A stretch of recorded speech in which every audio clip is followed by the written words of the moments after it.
یه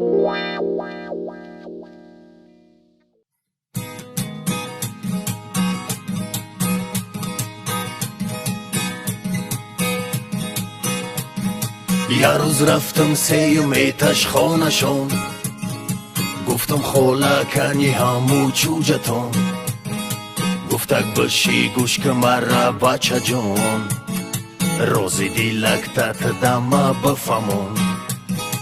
گفتم خاله چوجتون دوست داشتم، بی چوجتون زندگی را نخواستم.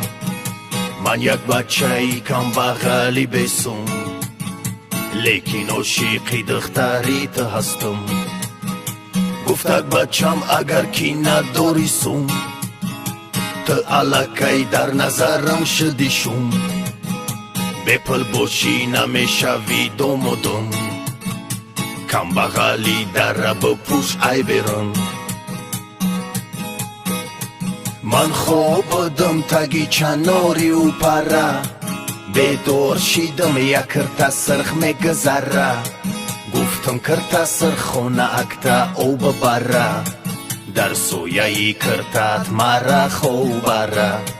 کشکی نمیشد خونتون در 82، ای غموی تر نمیشیدم دایدو، پدسنی تنجم ای محله کلینین، خواستم که شوی در اوچهی مکلین.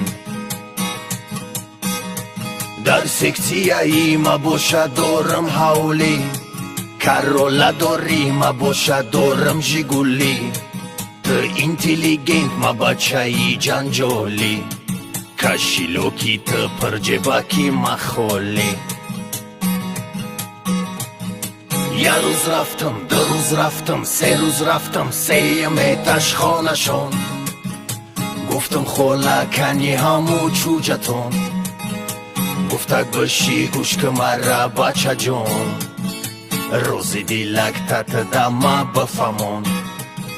یه روز رفتم سیمیتش خانشون، گفتم خاله کنی همو چوجتون، گفتک بشی گوش که مرا بچه جون، روزی دیلکتت دمه بفهمون. گفتم خاله در کار نیست چوجتون، زن میگیرم ای ولایتی خطلون،